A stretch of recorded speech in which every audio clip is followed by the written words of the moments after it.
Whoa! Welcome, welcome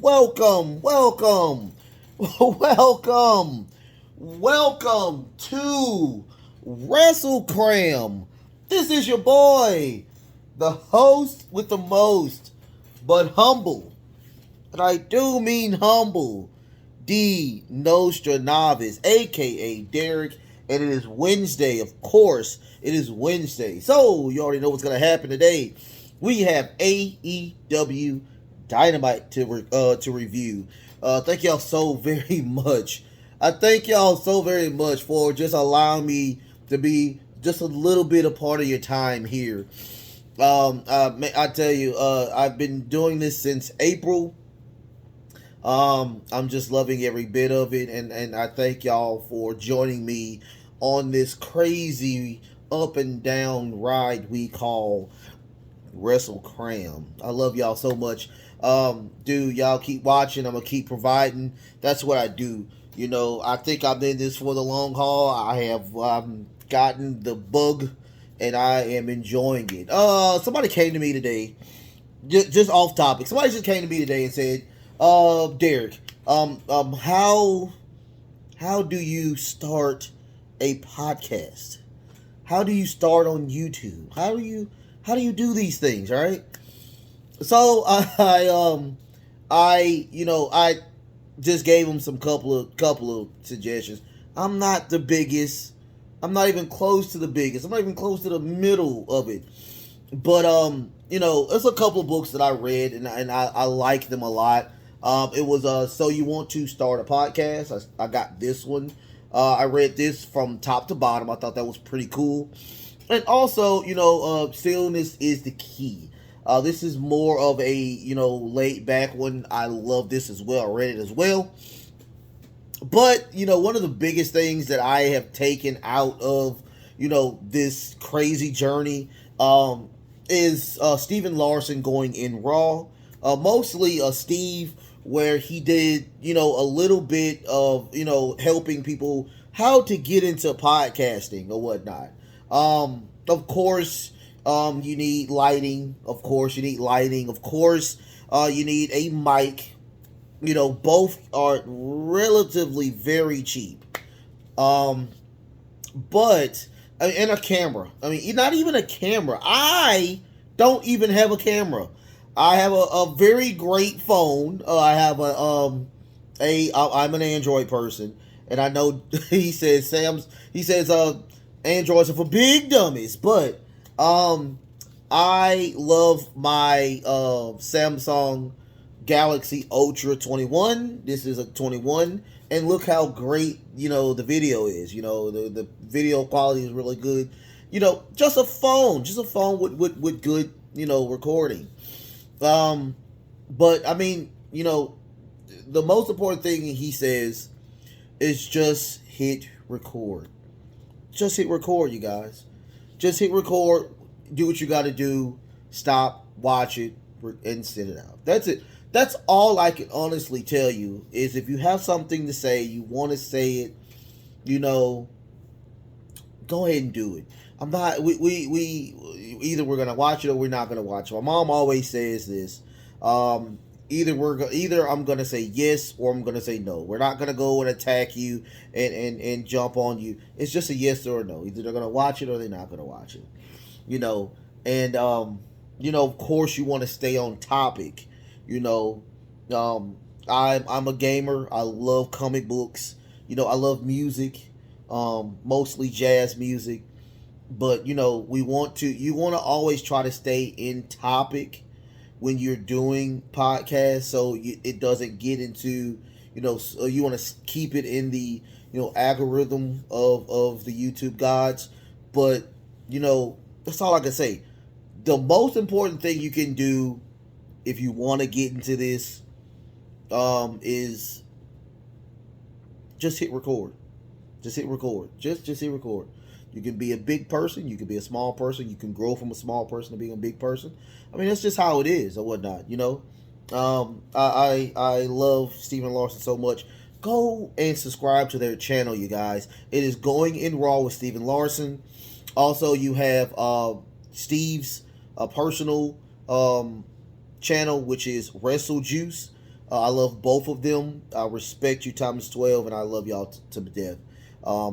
So, if you like the show, go ahead, hit the thumbs up. Hit that thumbs up. If you want to do more than just thumbs up, go ahead and hit the subscription. I think I'm at 49. I think I'm still at 49. So go ahead, number 50. Go ahead and get me a number 50. All right.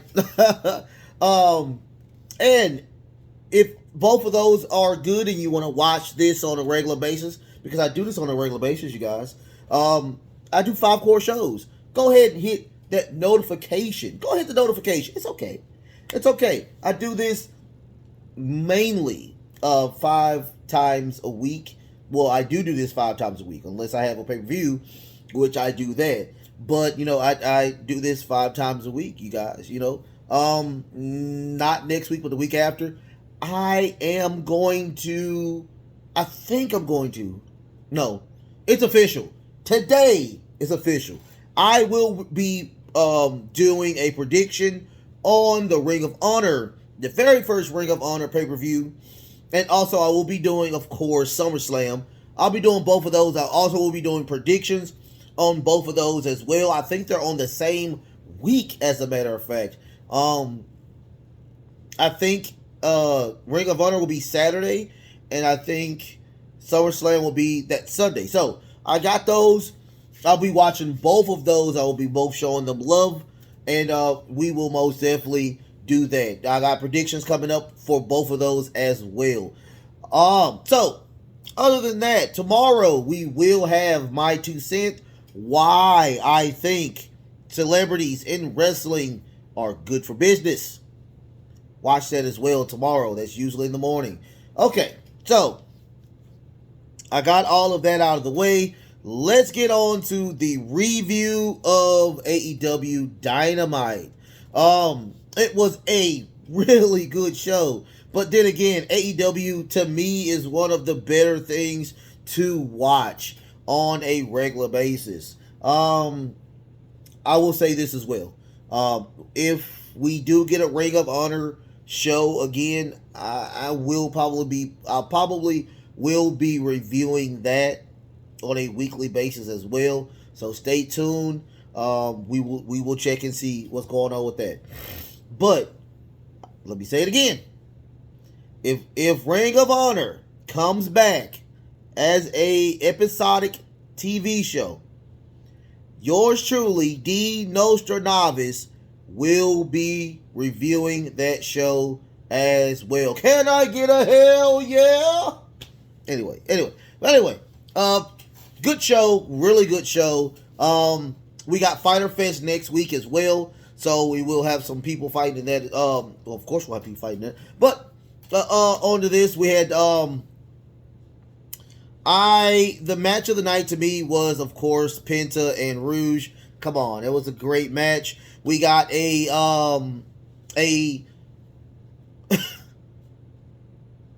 I mean, we got a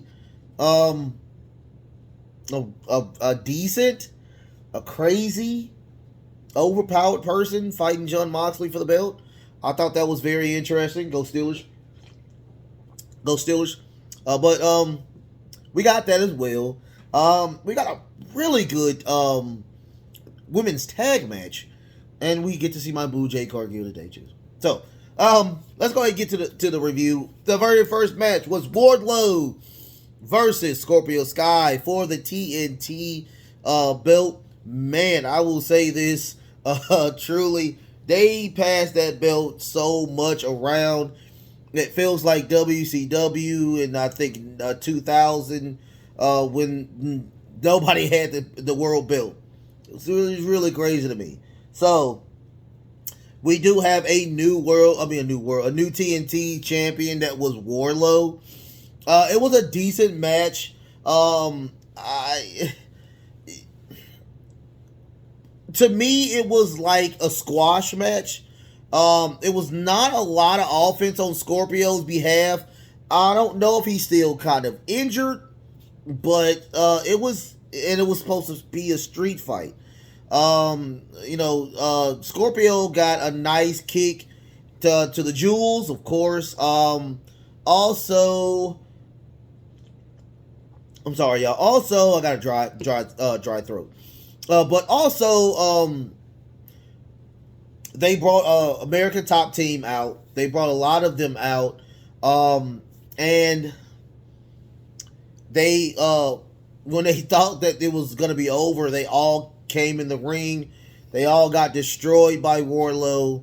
Wardlow grabbed one of the members, threw him over the ring, and he does the Powerbomb Symphony. I think he got 4 Powerbombs in to win the AEW TNT title. It was really crazy. They had a lot of confetti, huge celebration. So this is Wardlow's second reign as the champion. Well, this is his first reign as the champion. After that, we got a John Moxley video where he talks about that, he's going to win. Of course he's going to win. I'm the champion.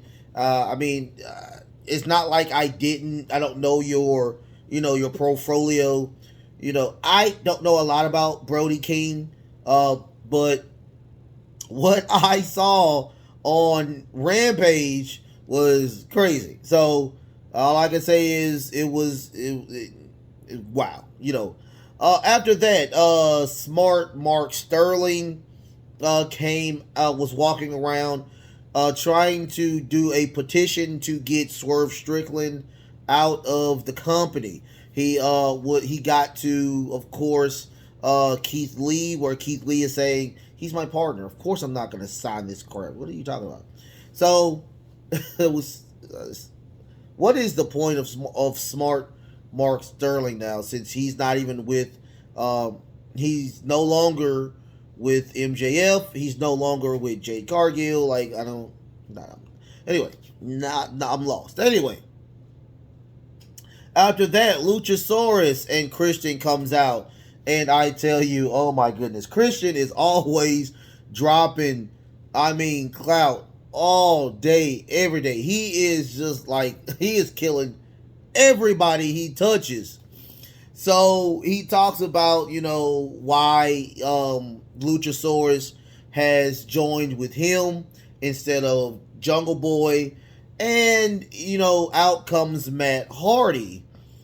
He calls Chris Jericho the Michael Jordan of being an asshole. I thought that was pretty funny. But Christian comes back and said, it sounds like your brother is the sober one because you're sounding so drunk and with disillusion. He also says that Hardy is a clout chaser, and he always needs himself in the actual spotlight. It's not either him, it's his wife, it's his father-in-law. It's somebody needs to be in the spotlight. So Christian and Luchasaurus, they attack Matt Hardy, beat the living shit out of him, and that was the end of that. So apparently we're gonna have a Christian or Luchasaurus and Matt Hardy storyline. After that, we get a video package, of course, the Cage match of last week, Blood and Guts. They did a great job with the montage. After that, we got a promo between Claudio Castatoli and Jake Hager. Jake Hager he also said, dude, you have not been a champion nowhere. I've been a champion in WWE, which was really bad. Really, really bad. And, he was just saying that how bad he was. So, Claudio has said, hey, we're going to settle this in the ring. So they will have a match next week at Fighters Fest. Can't wait to see that. After that, we get a Butcher and the Blade versus Swerve Strickland and Keith Lee. It was a really, really decent match. The only highlights I like of this match, because once again, they are still trying to coexist. Swerve, they were trying to do an Irish whip, and Swerve did not jump really high enough. A little botchy. Catching the blade off a little bit. It was all that body on one body is gonna hurt, especially when it's coming down on you. Also, Keith Lee was trying to do a shoulder tackle to Butcher. I think Butcher as well. He did not catch him. He catches Swerve in that. I'm thinking the match is over, but Swerve Strickland and Keith Lee does get the win.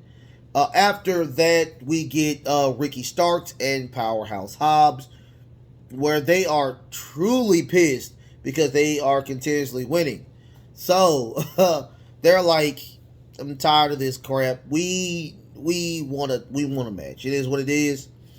But out comes the Young Bucks. The Young Bucks are saying, hey, y'all keep saying y'all are the best, but we have the belts. So what next week at Fighters Fest, we will have a triple threat match again for the belts. But instead of the Jungle Express, it's going to be the Young Bucks versus Swerve Strickland and Keith Lee, and of course Powerhouse Hobbs and Ricky Starks. Hopefully Ricky Starks and Powerhouse Hobbs gets those belts. Can't wait. So after that, we get a Eddie Kingston promo where he still wants to drink the blood of Chris Jericho.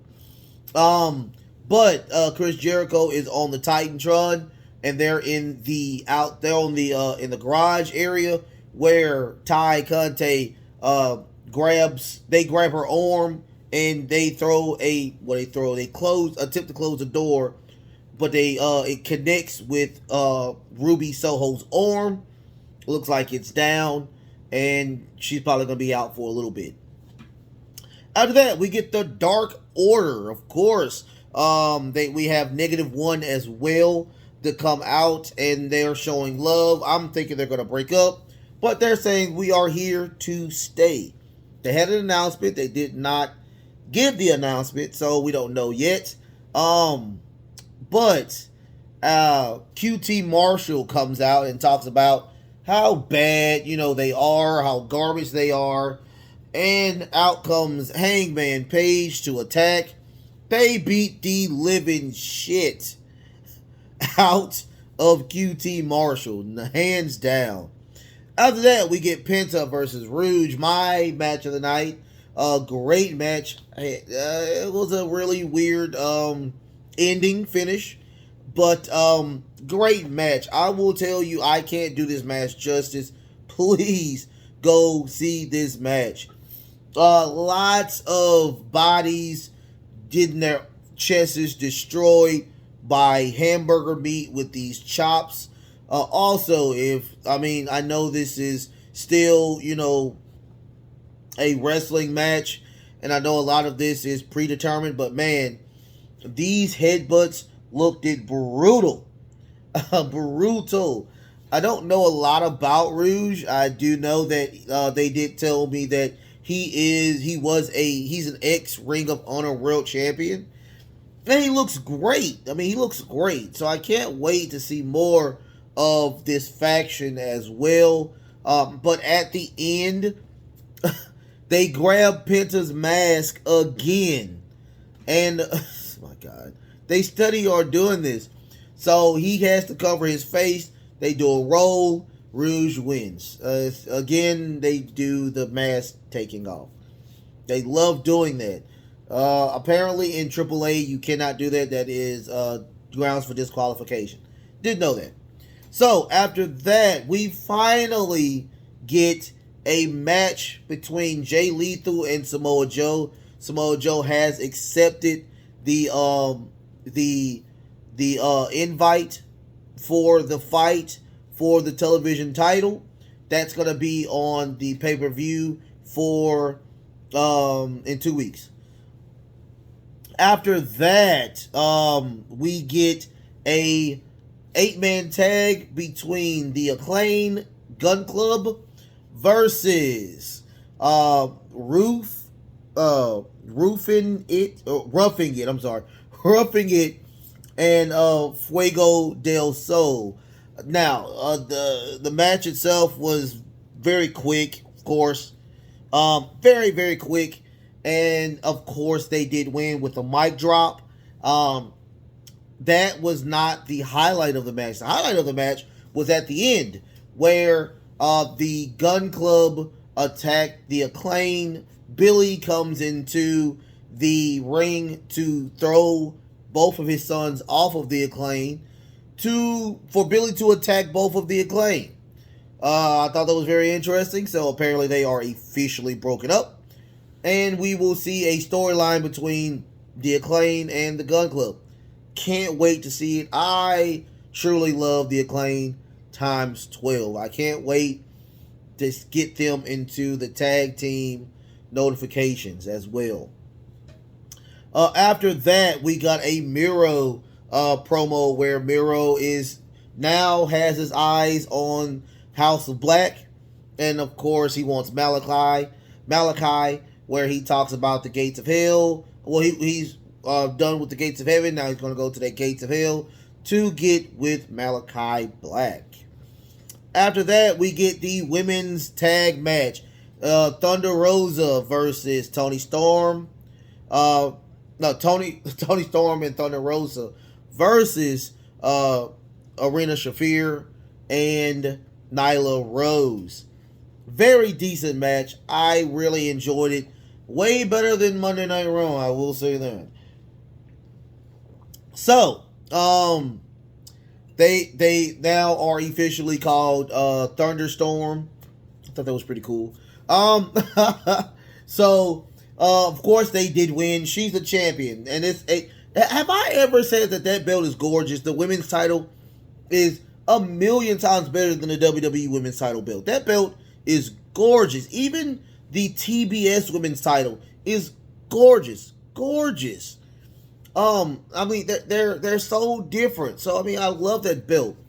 But they did win. And of course they did some really they did like that move that the Young Buck does, where it's like a tombstone, and he jumps in and does that little swerve and does that. That's kind of what it was, but it was just Toni jumping off the top rope and she doing a tombstone type pile driver to win the match. Great match. I mean, I was really enjoyed it. After that, we got my sexy queen, Jade Cargill. She is really pissed because once again she's down a baddie, so they need another baddie. They of course he comes in and tells Stokely comes in and tells Jade to trust the process, and the wrestler that Jade beat 2 weeks ago, Layla Gray, is now an official intern baddie. And Jade is not kind of feeling it, but she is saying trust the process, and we'll see what happens with that. Of course she says cut the shit. I love that. After that, we get a Daniel Garcia promo.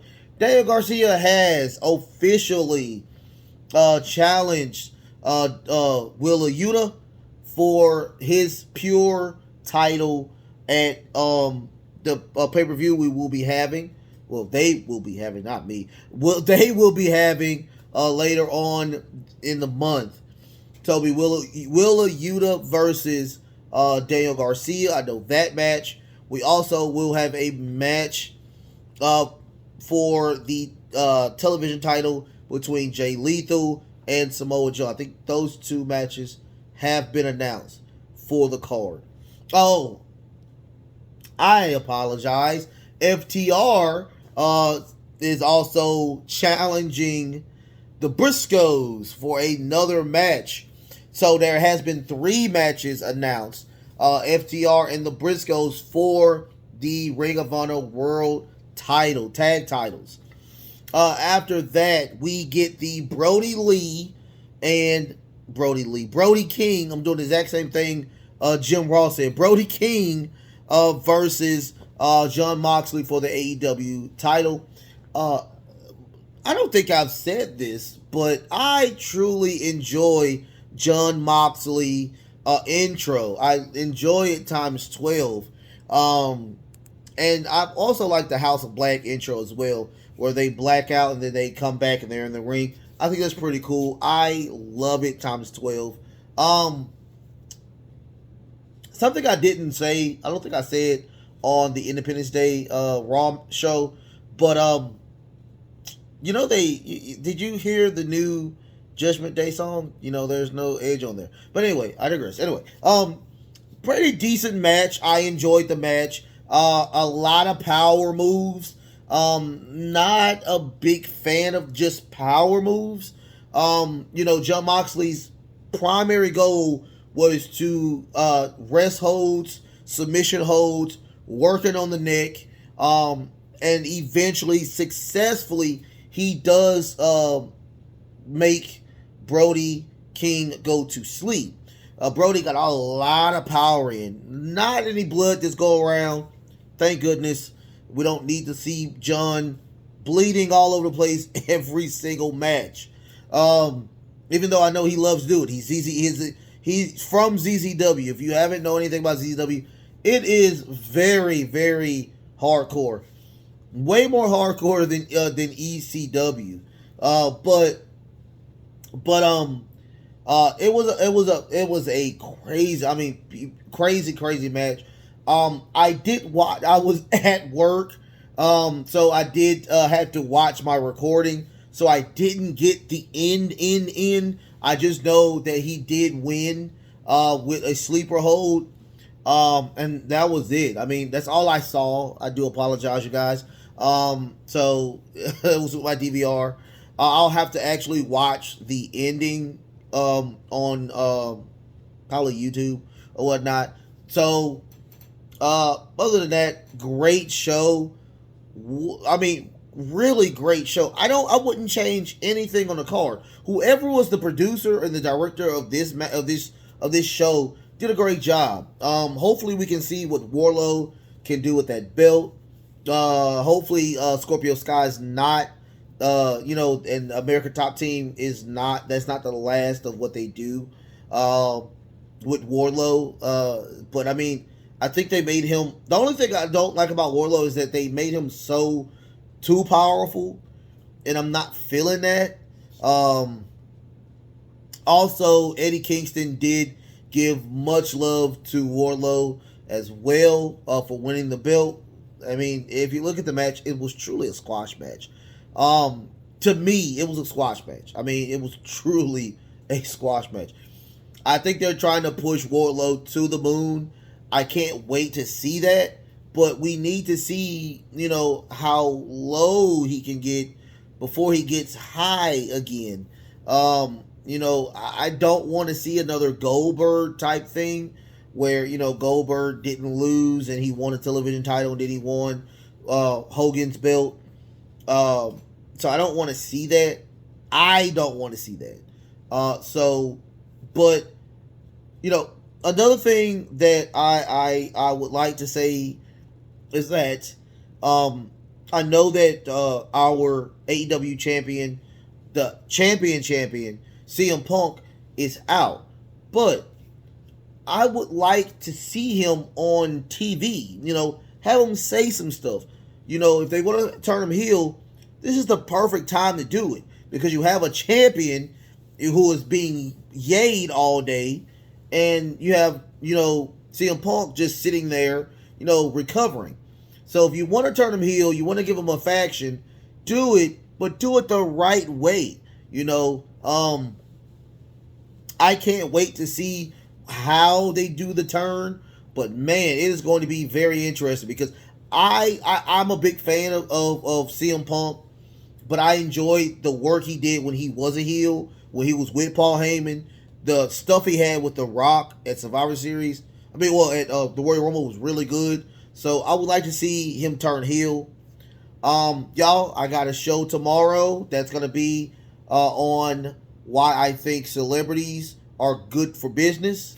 Like, share, subscribe, send it to anybody you love. But until then, love, peace, and of course, wrestling.